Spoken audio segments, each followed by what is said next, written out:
예, 반갑습니다. 저는 방금 소개받은 인하대학교 로스쿨의 김문호 교수입니다. 제가 오랜만에 이제 1시 반에 시작할 때부터 이렇게 지금 장장 한 3시간 이상을 발제를 잘 들었는데요. 강의하는 것보다 강의 듣는 게 더 힘들다는 걸 좀 오랜만에 좀 느껴봤습니다. 그 오늘 주제인 지식재산과 일자리 창출을 위한 이제 다양한 그 국면들을 기조강연과 이제 4가지 주제 발표를 통해서 잘 오가나이즈하고 발표해 줬다고 생각이 됩니다. 첫 번째 기조강연에서는 이제 그 강한 특허를 창출하기 위한 그런 법제 개선을 위한 노력과 어떤 비전을 제시한 그 특허 후보 국가의 활동 사항을 우리가 들어봤고요. 첫 번째 발제도 결국 혁신 성장을 위해서는 기업들의 R&D 투자가 불가피한데 그 IP R&D라는 새로운 어떤 그 방향성을 명확히 제시해줘서 그 말씀을 잘 경청해봤고요. 두 번째는 사실 그 어떤 시장이든 그 인력의 수요 공급의 불균형이 문제인 것 같습니다. 그것을 해소하기 위한 어떤 중소기업 지원 정책에 관한 내용도 잘 들어봤고, 또 세 번째 그 4차 산업혁명이라는 그 기술이 또 한 가지 또 이런 인력 창출에 중요한 어떤 변수가 될 수 있다는 사실도 한번 잘 들어봤습니다. 특히 저희가 우려했던 거는 통상은 저희가 그 AI라든가 이런 기술 발전에 따라서 연역적으로 보면 1, 2차 그 산업혁명은 통상 뭐 육체 노동, 기계가 육체 노동을 대체했다라는 평가가 있었고, 그 3차 산업혁명은 인간의 지식 노동의 영역을 AI나 기계가 뭐 대체할 거다. 뭐 이런 우려가 있었는데 발표를 또 들어보니까 그런 우려도 그렇게 또 다른 또 새로운 수요가 창출될 것이기 때문에 그런 그 새로운 또 그건 기후에 불과하다는 생각도 이제 좀 해볼 수 있었습니다. 그 다음에 결국 이 영역의 IP 지식재산의 IP 창출은 지식재산 집약 산업에 기반한 그런 기업들의 활동의 결과로 이어질 거라고 봐진다는 측면에서 네 번째 발제 연구도 잘 들었습니다. 그래서 이런 내용들을 통해서 오늘 세 분의 이제 토론자님 계시는데요. 저에게 주어진 시간들이 한 40여 분 됩니다. 근데 이미 제가 한 5분이 경과된 것 같아서 먼저 세 분 발제자님들 소개해드리고 발제자님들에게는 각 한 7분 정도씩 일단 그 발표를 좀 7, 8분 내에서 해주시고 나중에 추가적인 토론을 좀 진행하도록 하겠습니다. 발제자 세 분을 소개해드리겠습니다. 바로 옆에서부터 우리 그 경원국제특허 법률사무소의 우리 최효선 대표 변호사님이십니다. 그다음에 우리 과학기술정책연구원의 홍성민 선임연구위원이십니다. 그다음 옆에 그 한국지식재산서비스협회의 이미섭 사무국장님 소개 올리겠습니다. 그 세 분들은 이제 아마 이 분야의 이제 각각의 영역의 변리 업무나 과학기술 정책이나 또 이제 상품화 서비스화가 진행되는 가운데 IP 서비스 산업의 이제 영역의 역할들이 중요해지고 있는데 그 전문적인 식견 차원에서 이런 맥락이나 쟁점을 좀 짚어주시고 발제자들이 발제하신 내용에 대한 또 세부 쟁점 중에서 깊이 있게 좀 들어가야 될 부분들 좀 검토해 주시고 질문이나 이런 것 있으면 질문 사항까지도 이렇게 좀 내주시면 감사하겠습니다. 먼저 최효선 변호사님께 부탁드리겠습니다. 네, 안녕하십니까. 저 방금 소개받은 최효선 변리사입니다. 제 직업이 변리사이다 보니까 제 업무의 대부분의 일들이 지식재산과 관련된 법률 업무를 많이 다루는 것으로 여러분들도 이해하시고 저도 그렇게 알고 살아왔습니다. 그러나 저도 변리 업무를 오래 하다 보니까 저희에게 사건을 의뢰하시는 고객들은 기본적으로 경제활동을 하시는 분이시고 기업이나 어떤 산업에서 이 지식재산이 차지하는 그 역할과 그 어떤 그 향후 발전 과정에서의 그 기여도를 많이 오래 느낄 수 있었습니다. 그래서 어떻게 보면은 그동안 우리가 지식재산권이라고 얘기할 때, IP라고 얘기할 때 R&D 하는 것 혹은 법률적인 문제 이런 쪽으로 바라왔다면 이제 특허를 포함하는 지식재산권은 기업 경제활동의 가장 중요한 축이 되어가고 있습니다. 그래서 이제는 어떻게 보면은 경제학이나 회계학의 시각으로 지식재산권을 바라봐야 되지 않을까라는 그런 생각을 해봅니다. 특히 전 세계가 지식 기반 사회로 이행해 감에 따라 혁신을 전 사회 부가가치로 창출시킬 때 이에 대해서 지식재산의 중요성은 점점 더 커지고 있다고 보여집니다.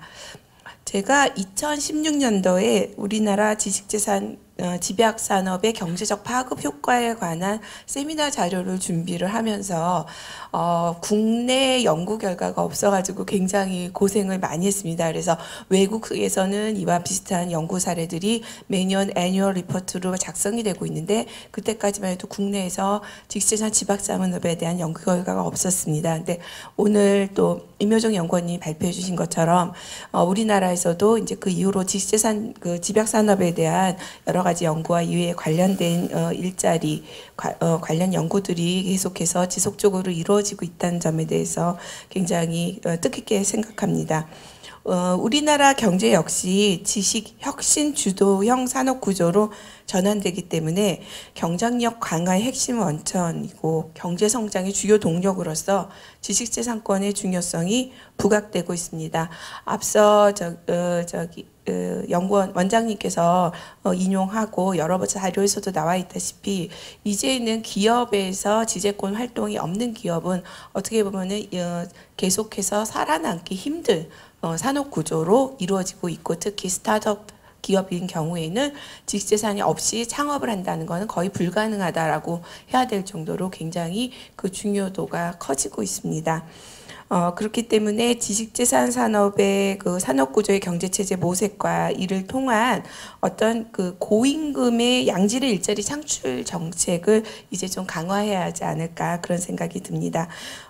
그리고 또 임효정 연구원님 내용에서도 나왔다시피 이제 특허나 디자인 상표 외에 저작권 문화 콘텐츠 산업에서의 지식재산의 역할이 점점 더 커지고 있고 이로 인한 파급 효과 또한 커지고 있습니다. 그렇기 때문에 이런 각종 미디어나 콘텐츠에 대한 투자 확대, 콘텐츠 개발, 해외 진출에 대한 어떤 범정부적 투자 그리고 이에 대한 지원 플랫폼이 필요하다고 생각이 됩니다. 그래서 이러한 지식재산 투자 활동을 통해서 미래 성장 동력을 확충하는 것이 국가의 가장 중요한 기본 과제가 되지 않았나라는 생각으로 일단 제 발표를 마치겠습니다. 감사합니다. 과학기술정책연구원에서 일하고 있는 홍소민이라고 합니다. 과학기술정책연구원이가 과학기술을 전공한 사람이 아닐까라고 생각하실지도 모르겠는데 저는 사실은 노동경제학 한 사람이고요. 계속해서 인력 관련된 연구를 계속 해왔습니다. 지금도 당연히 그러니까 과학기술 인력, 그러니까 쉽게 말하면 과학자나 엔지니어들이 어떻게 활동하고 있고 어떻게 이들을 더 잘 키우고 더 잘 일하도록 만들까 이런 연구들을 많이 하고 있는데요. 오늘 여기 발제를 부탁받으면서 일단 참 부탁받고 이 전체적인 지식재산과 일자리 얘기라고 들었는데 발표 내용을 보니까 아주 광범위한 영역을 다 다루고 계시더라고요. 그래서 진짜 어떤 얘기를 해야 될까 하는 걸 되게 좀 고민을 많이 했었습니다. 고민 많이 하고 이렇게 열심히 공부해 본 적이 별로 없는 것 같은 정도로 열심히 봤는데요. 그러다 보니까 이제 어차피 제가 잘할 수 있는 것도 그렇고 이제 일자리 문제에 대해서 지금 다들 얘기를 많이 하고 있고 일자리가 어떻게 변해가고 거기에 어떻게 대응할까 이런 얘기들을 하고 있는 가운데 지식재산의 역할에 대해서들 얘기를 하고 계시잖아요. 그래서 저는 먼저 일자리를 중심으로 해서 이 모든 현상들을 어떻게 바라보고 제 연구 결과까지 포함해가지고 어떤 형태로 바꿔 나가야 될 건지에 대한 고민들을 갖다가 좀 던지는 형태로 토론을 하도록 하겠습니다. 앞에 일자리라고 하면 이제 다 대부분 생각하시는 게 그냥 막연하게 생각하죠. 뭐 어떤 직무를 하는 곳, 직무를 하는 것 자체를 일자리라고 하는데 사실은 우리가 관심 있는 건 일자리 자체가 아니라 정확히 말하면 어떤 사람이 그 일자리에 딱 들어가서 일을 하게 되느냐, 즉 고용이 되는 상태를 가지고 얘기를 많이 하고 관심을 많이 가집니다. 근데 이렇게 일자리라는 거예요. 그러니까 일자리 창출이라고 얘기할 때는 고용이 된 상태가 된 일자리만, 그래서 저희 경제학적으로 얘기할 때는 빈일자리는 일자리가 아닌 거죠. 사실 채워지지 않았으니까. 사람에게. 그러니까 이제 일을 다 채워진 일자리를 얘기하게 됩니다. 이렇게 일자리라는 얘기를 할 때 항상 생각해야 될 게 그러니까 세 가지입니다. 일단 그러니까 뭔가 할 일이 있어야 되는 거죠. 뭐 경제적으로 가치를 만들어내는 어떤 일자리라는 게 만들어진다는 것은 그 관련된 직무를 수행할 사람이 필요해진 어떤 일이 새롭게 생기거나 하는 것들이 있어야 되는 거죠. 아니면 기존 일이라도 예를 들자면 기업이 커가면서 성장하면서 더 많은 같은 일이라도 더 많은 사람에게 시키도록 되든지 이렇게 돼야지 일단 일자리에 대한 수요가 생깁니다. 일자리가 늘어나는 거죠. 근데 이것만 가지고는 안 되니까 보통 말씀드렸다시피 기존에 하던 일을 갖다가 늘리는 거는 사실은 그냥 기존에 있던 사람들을 데려와서 쓸 수가 있으니까 좀 더 낫겠죠. 그렇지만 그 사람들도 이제 일자리의 임금이나 근로조건이 맞느냐 틀리냐 뭐부터 해서 여러 가지 조건들 때문에 매칭이 잘 안 될 수가 있고 새롭게 생기는 일자리, 특히 뭐 4차 산업혁명이니 기술의 변화니 뭐 이런 식으로 R&D를 투영해서 새로운 사업 모델이 만들어지고 하면서 나타나는 새로운 일자리들은 이 사람 어떤 사람을 키워서 여기다 채워 넣어야 되는가 하는 고민들이 같이 벌어지게 됩니다. 그리고 그렇게 키워 놓은 사람하고 이 일자리가 서로 이렇게 매치가 돼야지 그 다음에 이제 고용이 되는 거고 실질적으로 일자리가 창출이 되는 거죠. 이래서 일자리 창출이라는 얘기는 진짜 쉽게 하지만 실질적으로 이 세 가지 단계가 다 맞아야 하나의 일자리가 만들어집니다.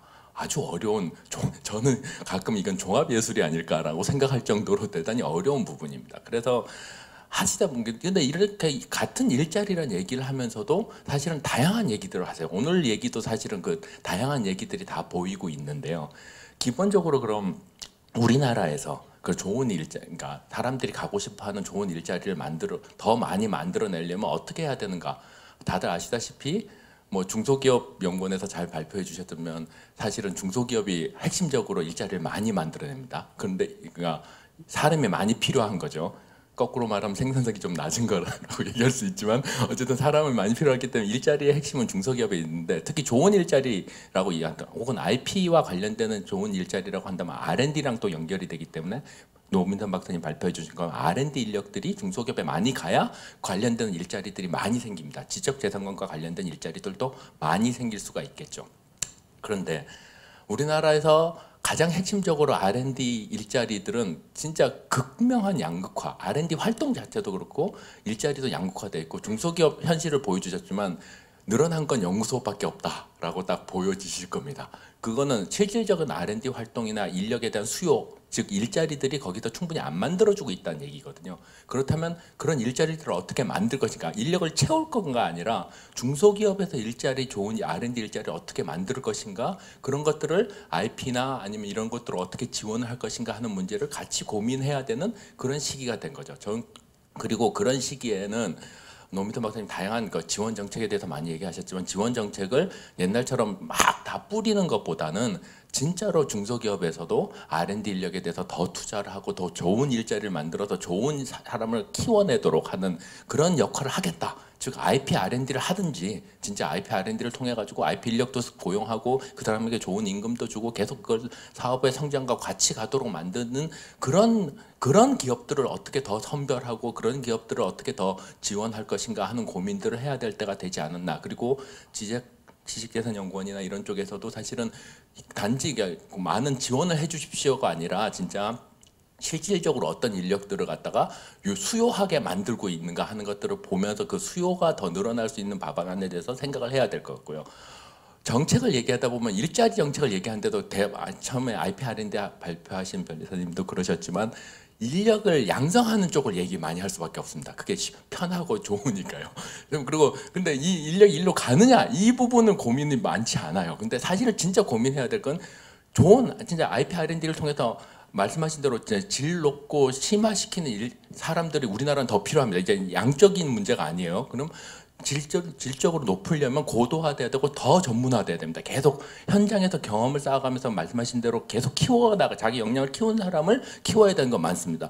근데 그 사람이 어디를 갈까라는 고민도 이제는 같이 해줘야 되는 거고 수요가 같이 크지 않으면 안 된다라고 계속 말씀드리는 이유가 그런 식으로 서로 매치가 돼야 되기 좋은 일자리와 더 질 높은 인력이 계속 매치될 수 있는 시스템을 어떻게 갖출 것인가 하는 것들을 더 많이 고민을 해야 되는 시대가 왔다. 그리고 그건 그만큼 전문화된 사람들에게 좀 더 많은 대가를 지불할 기꺼이 지불할 사람들과 기업과 그런 것들이 많이 생겨야 된다라고 말씀드릴 수 있을 것 같습니다. 참 안타깝게도 제가 R&D를 많이 투자한 기업들이 많이 여기서 지식계산 분석하실 때도 그랬지만 R&D 투자를 많이 한 기업들은 기본적으로 성장을 더 많이 합니다. 우리나라에서도. 그래서 일자리도 조금 더 많이 만드는 경향이 있어요. 그래서 저는 기대를 갖고 재작년인가 분석을 좀 해봐. R&D 투자를 많이 한 산업에서 일자리, 특히 좋은 일자리가 엔지니어 일자리나 과학 뭐 이런 저희 용어로 하면 과학기술 전문 일자리라고 표현하는 쪽을 많이 늘리지 않을까라고 기대를 해가지고 약간 단순한 통계가 없어가지고 진짜 단순한 회계 분석만 했습니다만 그래서 그러게 또 어느 정도 나오지 않을까를 생각을 해봤는데요. 진짜 안타깝게도 이공계를 졸업한 제조업 내에서 서비스업은 아예 없습니다. 서비스업 R&D가 늘되고 있지만 서비스업은 전문직 일자리를 만들지 않아 효과가 R&D를 키우는 산업에서도 별로 안 나타나고요.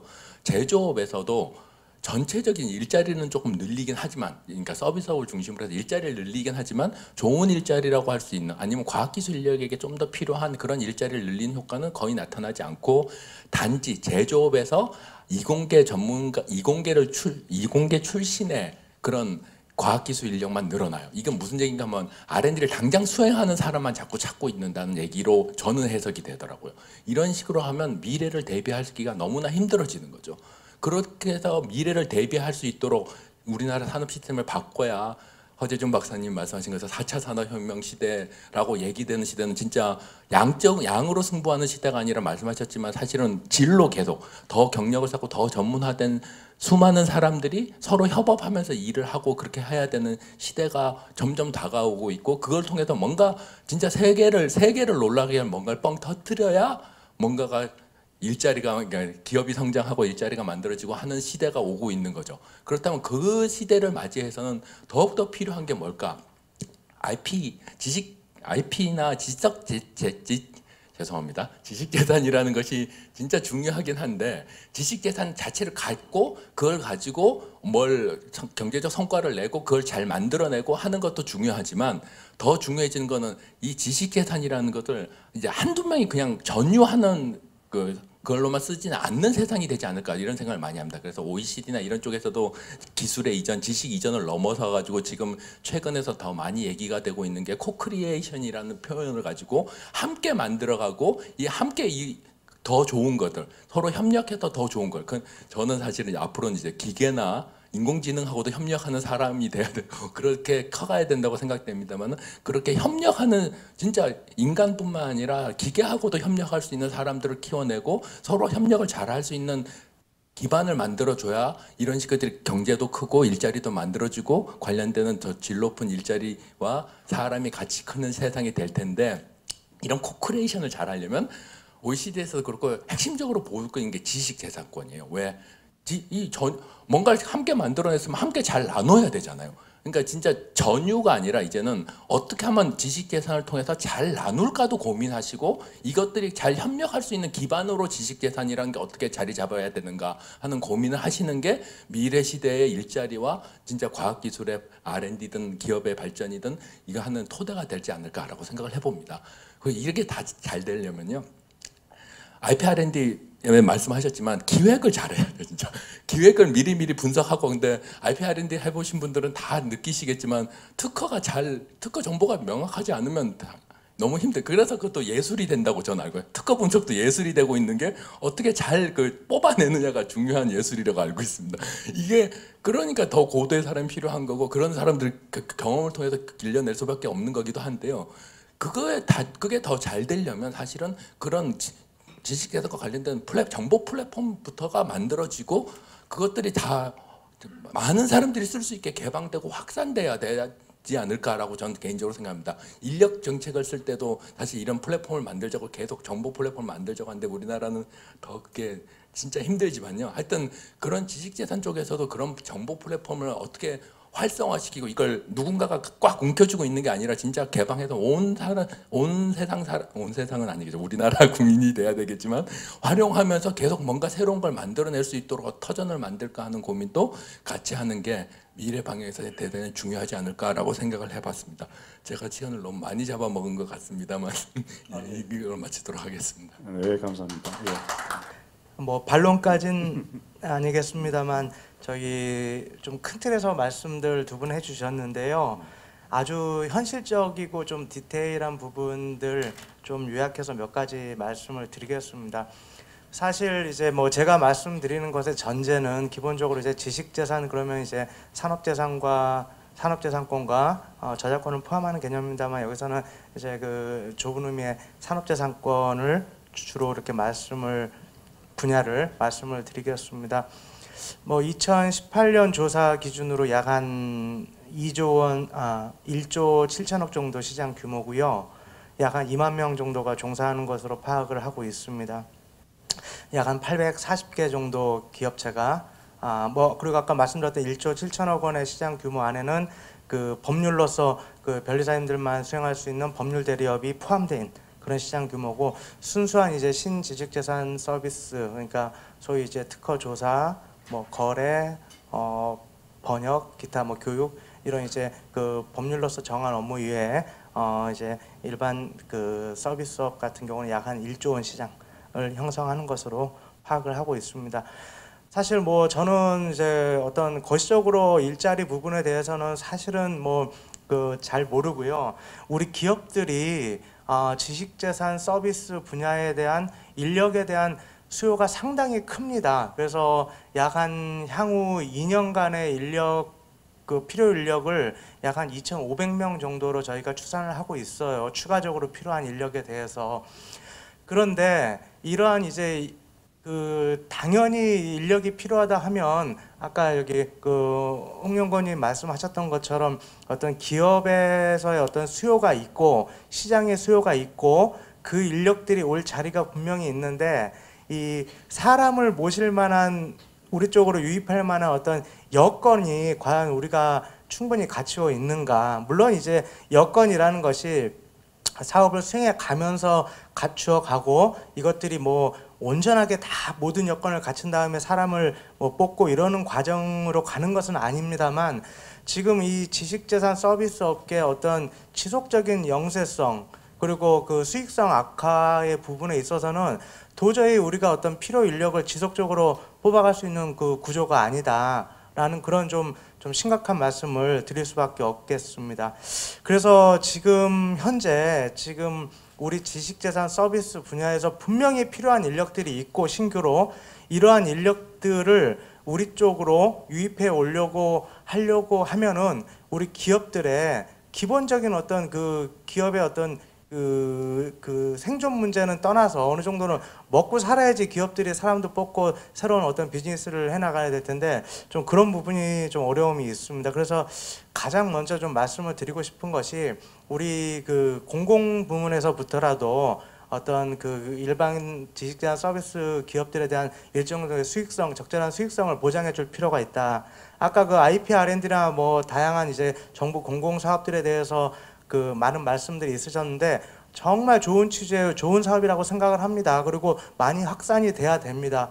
그런데 이 사업에 직접 참여하고 있는 우리 기업들은 여기서 얼마만큼의 수익을 창출하고 기여한 만큼의 적절한 보상을 받는가. 뭐 물론 떼돈 벌자는 것도 아니고, 기업이 이윤을 남겨서 재투자하고, 그리고 어떤 새로운 또 그 서비스 R&D를 통해서 신규 서비스를 발굴하고, 이렇게 함으로써 우리가 이제 고부가 지식 서비스로 나가는 건데, 참 이렇게 공식적인 자리에서 말씀드릴 건지는 모르겠습니다만, 우리가 과연 공공부문 사업에 제한서 넣은 인력들이 실제 다 뛸 수 있을 만큼 그런 어떤 그 인건비라든지 혹은 적정한 이윤을 지금 공공사업에서 보장을 해주고 있는지, 이 부분에 대해서는 뭐 물론 이제 뭐 민간 기업은 잘 준다는 얘기는 아닙니다만, 그래서 우리 지식재산 서비스가 어떤 적정 대가 혹은 적정한 가격을 받는 시장 구조가 반드시 마련돼야 된다. 그리고 이런 부분에 있어서도 정부가 좀 나섰으면 좀 좋겠다는 생각이 들고, 그리고 이제 두 번째로 좀 말씀을 드리고 싶은 것이, 이제 그 서비스 R&D 부분에 대해서 이 지식재산 서비스는 그 아시다시피 이제 그 고객의 어떤 지식재산과 관련된 창출, 보호, 활용을 지원하는 전문 고부가 지식 서비스입니다. 그래서 뭐 우리 단순히 뭐 가서 뭐 고객 만족을 위해서 뭐 이렇게 단순히 몇몇 구호만으로 끝나는 것이 아니고 실질적인 어떤 그 업무 지식, 실력으로 보여줘야 되는 것이거든요. 그리고 실질적인 어떤 경제적인 성과로 지속적으로 나타나야 됩니다. 그런데 그러려면 어떤 우리가 서비스 R&D 단순히 이제 뭐 과거에 했던 전통적인 방식의 서비스 말고 새로운 서비스들 계속해서 좀 발굴해 나갈 수 있도록 우리 기업들에 대한 서비스 R&D 지원해 주시면 우리 분야에 이 2,000명 이상의 필요한 일자리 2만 명 되고 20만 명 됩니다.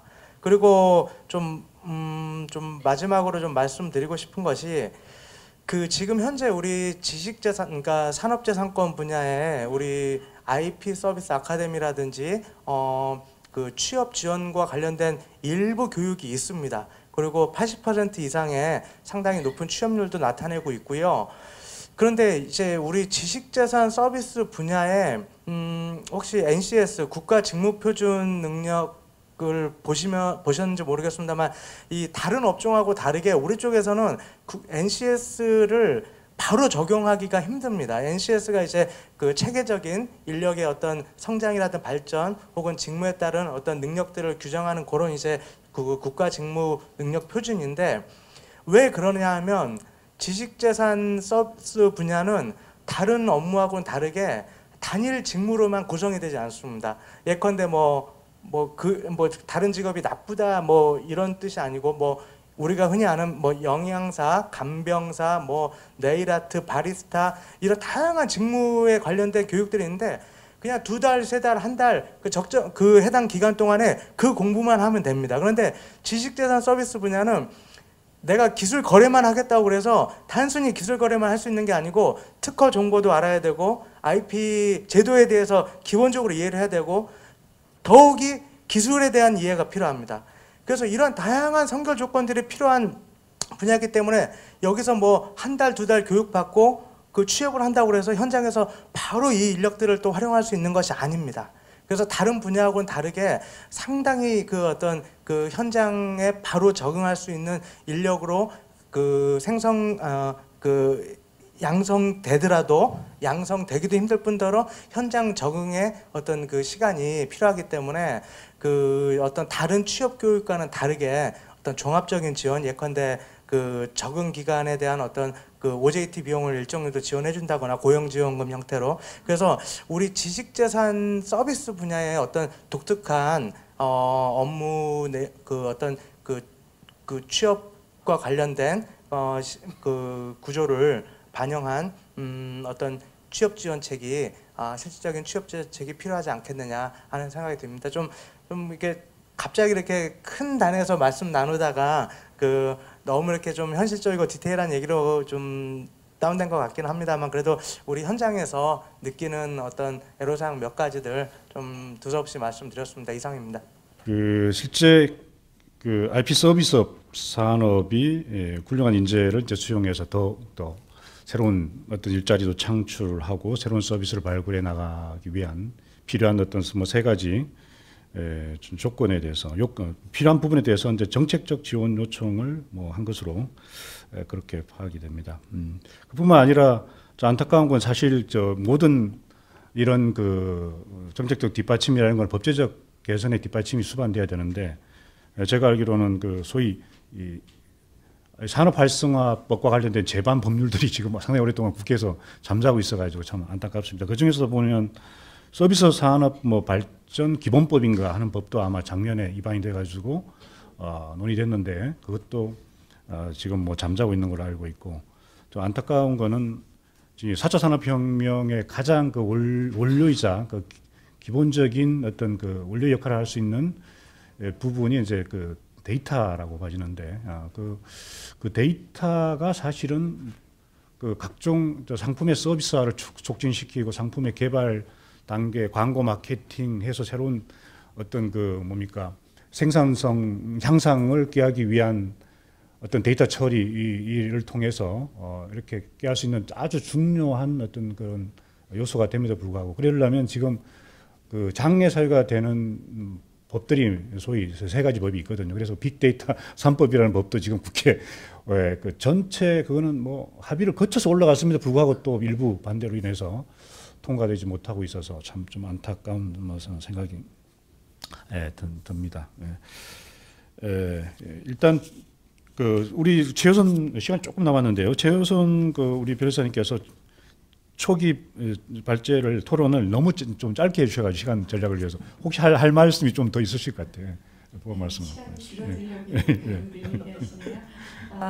뭐 처음이라서 제가 뭐 별 큰 얘기 틀에서 했는데 또 다른 토론자들 말씀하신 거에 더해서 좀 더 내용을 부과하고자 합니다.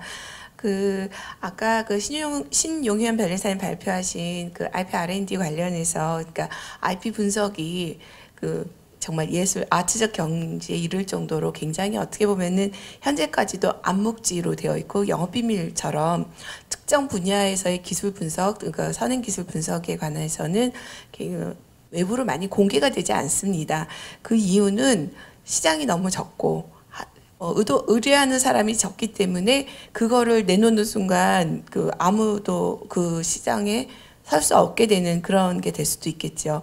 근데 또 반대로 제가 현장에서 기업들의 얘기를 들어보면 특허맵 하나 받을래도 너무 돈이 많이 든다. 그러니까 일단 그냥 우리가 개발하고 본다.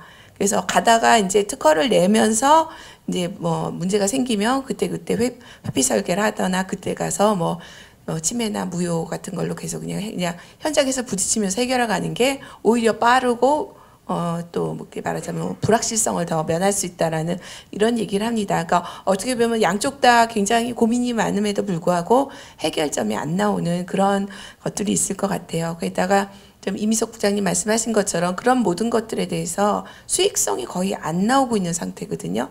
그러면은 그러면 점점 한쪽은 비용이 점점 많다 그러는데 수익성을 내달라 그러면 방법은 뭐 결국은 전체 예산 늘리는 두 가지 방향이 있겠죠. 예산을 늘리는 것도 있겠지만 어떻게 보면은 그런 것들에 관한 기본 코스트를 줄일 수 있는 방법, 그러니까 인건비가 아닌 다른 걸로서 코스트 줄일 수 있는 방법으로 여러 가지 서비스들이 좀 더 많이 나와줘야 될 거라고 생각이 듭니다. 다행히 김원호 좌장님께서 얘기하신 빅데이터 관련해서 특허 관련 빅데이터는 참 많은 제약이 없이 잘 풀려져 있고 또 많이 공개돼 있고 많이 튜닝이 되어 있는 데이터이기 때문에 특허 관련 빅데이터를 잘 활용한 여러 가지 서비스, 그러니까 부가 서비스가 좀 더 저렴하게 공급이 된다면 그걸 이용한 새로운 서비스들이 생겨나면서 시장이 좀 더 커지지 않을까라는 생각이 듭니다.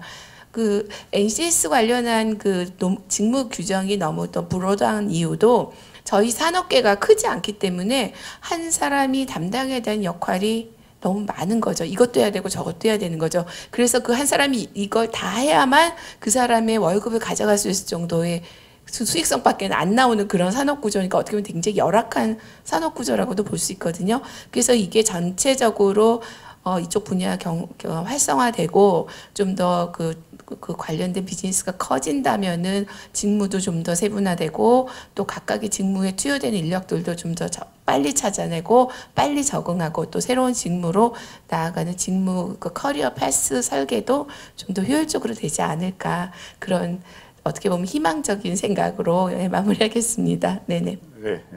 키워나가는 뭐 이런 것들이 이제도록 이어져야지 이런 문제들이 해결될 수 있을 거라고 봐지면서 그런 가능성과 비전은 오늘 토론을 통해서 충분히 발견했다고 생각이 됩니다. 그래서 이런 논의가 그런 측면에서 오늘 여러 가지 포럼이 의미가 있었다고 생각이 듭니다. 늦게까지 다 참여해 주시고 이렇게 기억해 주신 이런 준비해 주신 분들께 감사드리면서 오늘 토론회 이것으로 마치도록 하겠습니다. 감사합니다. 네, 수고하셨습니다.